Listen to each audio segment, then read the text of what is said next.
বন্দরে নিরাপত্তা জোরদার করেছে কর্তৃপক্ষ। গুরুত্বপূর্ণ পয়েন্টগুলোতে বাড়ানো হয়েছে নজরদারি। বিস্তারিত জানাতে বন্দরে আছেন সহকর্মী আজিজুল হক, সরাসরি যাচ্ছি তার কাছে। দেশের বর্তমান পরিস্থিতির মধ্যে স্বাভাবিক রয়েছে বেনাপোল বন্দর দিয়ে ভারতের সাথে আমদানি রপ্তানি বাণিজ্য এবং পাসপোর্টধারী যাতায়াত তথ্য। বেনাপোল স্থল বন্দরের তথ্য মতে গতকাল বেনাপোল বন্দর দিয়ে ভারত থেকে 253 ট্রাক বিভিন্ন ধরনের পণ্য আমদানি হয়েছে এবং বাংলাদেশি পণ্য ভারতে রপ্তানি হয়েছে 73 ট্রাক। এছাড়া দুদেশের মধ্যে পাসপোর্টধারী যাতায়াত করেছে 1763 জন।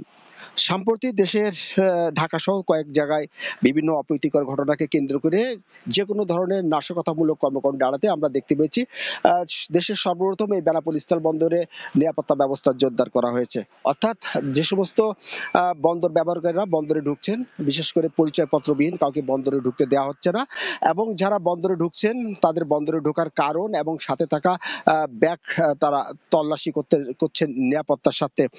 দেশের চলমান 14টি স্থল বন্দরের মধ্যে সবচেয়ে বেশি আমদানি এবং রপ্তানি বাণিজ্য এবং পাসপোর্টধারী যাতায়াত করে থাকে এই বেনাপোল স্থল বন্দর দিয়ে, এবং প্রতি বছর এই বন্দর থেকে প্রায় 10,000 কোটি টাকা সরকারের রাজস্ব আদায় হয়ে থাকে। বন্দরে বর্তমানে নিরাপত্তার সাথে জড়িত রয়েছে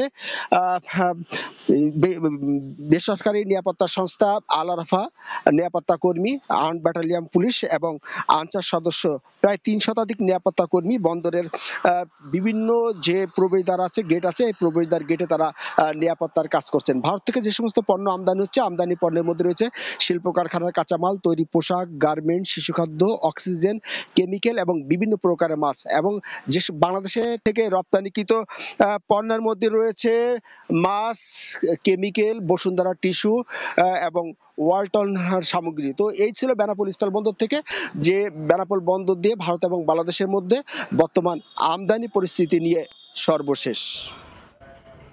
সরাসরি যুক্ত ছিলাম বেনাপোল স্থল বন্দরে।